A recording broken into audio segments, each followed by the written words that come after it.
Block 16 InterVJS explains sort method of JavaScript। आइए समझते हैं एग्जांपल्स के साथ। ये सॉर्ट मेथड दो ऑप्शन देता है, या तो हम डिफॉल्ट मेथड से अरे को सॉर्ट कर सकते हैं या फिर कस्टम मेथड से। डिफॉल्ट मेथड के केस में अरे को सॉर्ट करते हैं असेंडिंग ऑर्डर में बेस्ड ऑन यूनिकोड, इसलिए डिफॉल्ट मेथड मस्त काम करता है किसी भी स्ट्रिंग अरे के साथ, मगर न्यूमेरिक अरे के साथ कई बार इनकरेक्ट सॉर्ट रिजल्ट्स आते हैं। यहाँ पहले वेरिएबल ए के साथ एक स्ट्रिंग या फिर कैरेक्टर अरे क्रिएट किया है, ऑब्जेक्टिव है इसको सॉर्ट कराना है, इसलिए यूज करेंगे a dot sort parenthesis and that's it. एक और इंपॉर्टेंट बात, सॉर्ट मेथड एग्जिस्टिंग अरे में चेंजेस करता है, इसलिए इस ऑपरेशन के बाद अगर कंसोल डॉट लॉग ए करेंगे तो आउटपुट आ जाएगा सॉर्टेड अरे ABL।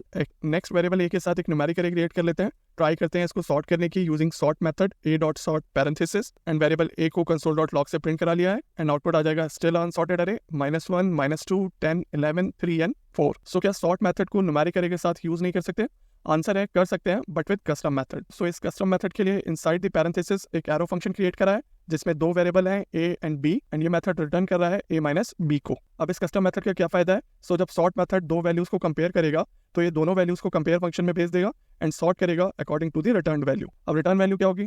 a माइनस b में तीन केस हो सकते हैं, या तो वैल्यू निगेटिव होगी, या तो वैल्यू पॉजिटिव होगी, या फिर वैल्यू 0 होगी। इसलिए अगर निगेटिव रिजल्ट है तो a को सॉर्ट करेंगे b से पहले, अगर पॉजिटिव रिजल्ट है तो b को सॉर्ट करेंगे a से पहले, एंड अगर 0 है तो नो चेंजेस। इसलिए इसके बाद अगर हम अपने प्रोग्राम को दोबारा रन करेंगे तो हमें मिल जाएगी एक सॉर्टेड अरे -2 -1 3 4 10 एंड 11।